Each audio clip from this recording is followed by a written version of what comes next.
Seattle fans, listen closely. The whole NFL laughed when Russell Wilson left. They said the Seahawks were finished.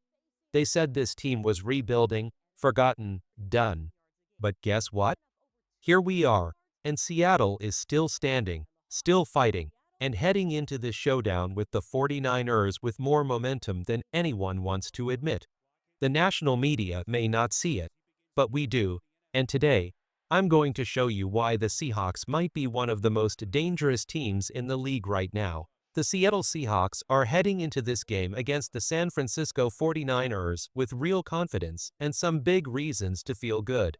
For starters, Seattle kept nearly their entire defense from 2024. That means no rebuilding, no confusion, no learning curve, just the same strong unit, but this time even stronger. And on top of that, they went out and added a proven pass rusher in DeMarcus Lawrence and a tough, playmaking safety in Nick Amon. That's huge. Now compare that to the 49ers. Sure, they still have stars like Nick Bosa and Fred Warner, but look closer. This isn't the same 49ers defense that scared everyone for years. Some of the big names are gone: Greenlaw, Hufanga, Ward, Hargrave, Collins. That once unstoppable unit? It's looking older, thinner, and far less dangerous than before. People keep bringing up Robert Saleh like he's still the mastermind of that legendary defense. But ask yourself, was Saleh really a miracle worker, or was he just blessed with a roster stacked with primetime superstars? That era feels like it's slipping away. Last year already showed signs of decline, and now, for the first time in years, the 49ers look vulnerable. Meanwhile, Seattle is making smart, under-the-radar moves. Just this week, they shuffled their roster, cutting 3 players and saving cap space, while also bringing back Loom, a 6th-round pick who already started 6 games for them last season.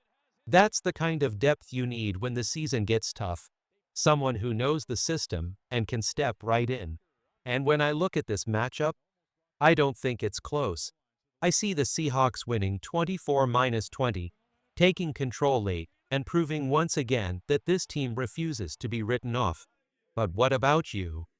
Do you see Seattle shocking the Niners again? Or do you think San Francisco still has the upper hand? Drop your score prediction in the comments.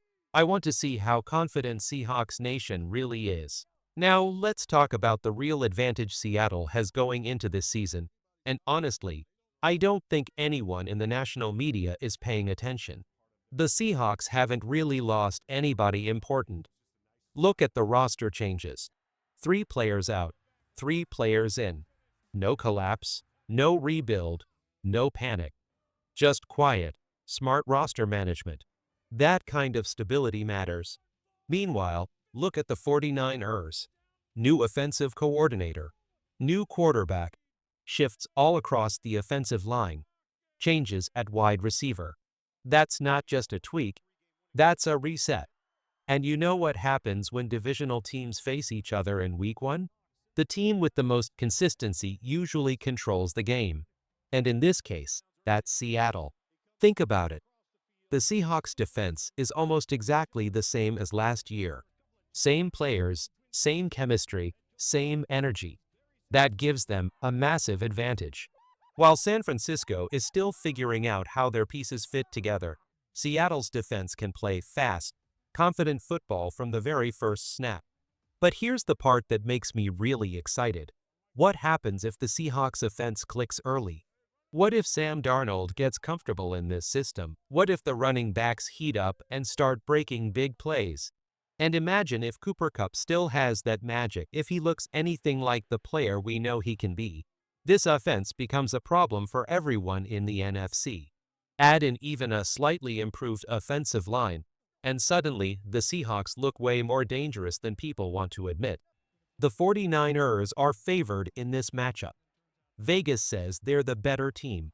But when I look at the roster, the coaching, the changes, I just don't buy it. The Seahawks have been a 10-win team in back-to-back years. They made a bold move at quarterback. And while everyone loves Geno Smith, sometimes you need change to break through the ceiling. This feels like one of those moments. Now, I've seen some prediction models that aren't giving Seattle credit.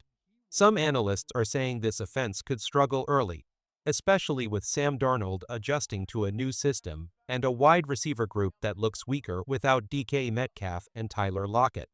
Fair points. But let's not forget, the 49ers defense wasn't as dominant last year, and just because Robert Saleh is back doesn't mean he magically turns this roster into their old legendary unit. That window of dominance is closing. So I want to know, do you think the Seahawks offense will surprise people right away, or will it take a few weeks before this new-look squad gets rolling? Drop your answer in the comments, because this is where I think the season really gets interesting. Let's clear something up right now. Robert Saleh isn't walking into San Francisco with a time machine. He's not bringing back prime Fred Warner. He's not reviving peak Nick Bosa. That era is gone. What the 49ers are working with today is not the same terrifying defense that haunted the league a few years ago. People need to stop pretending it is. And on the other side, Sam Darnold isn't being forced into some complicated, rigid playbook. No, he is the system. The coaching staff is tailoring this offense around what he does best. It's not, hey Sam, learn this scheme or sink. It's Sam, what do you like? What makes you comfortable? Okay, let's build around that. That's a massive difference, and it could change how fast this offense gets rolling. Now let's talk numbers. Vegas has the 49ers favored by 2.5 points. I love that. I love when the Seahawks are counted out, because this is where they thrive, as the underdog. And here's why this spread is misleading. Seattle's defense is not the same as it was at the start of last season. Remember when they couldn't stop the run? That was true early on. But once they traded for Ernest Jones from the Titans, everything changed. From Week 9 through the end of the season, this defense ranked top 5 in the entire NFL in defensive EPA and top 6 in defensive success rate. That's elite. This defense is the reason Seattle is dangerous.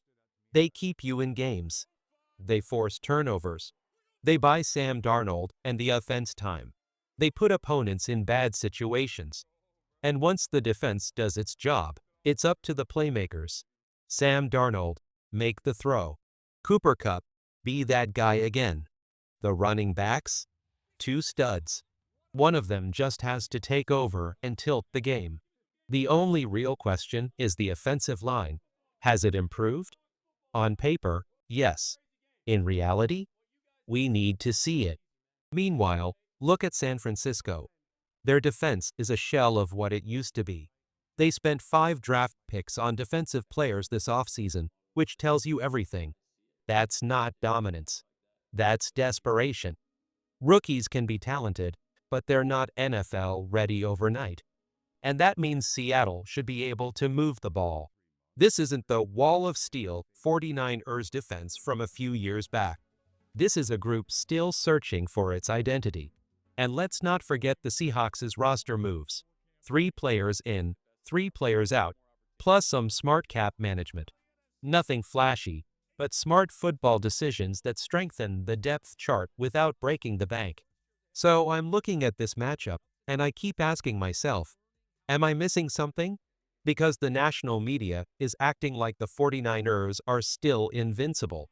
But when I see this Seattle roster, when I look at the defense, when I see the offensive potential, I just don't buy it. What do you think, Seahawks fans?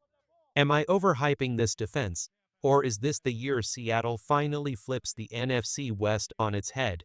Drop your thoughts in the comments, because this matchup is about to tell us everything.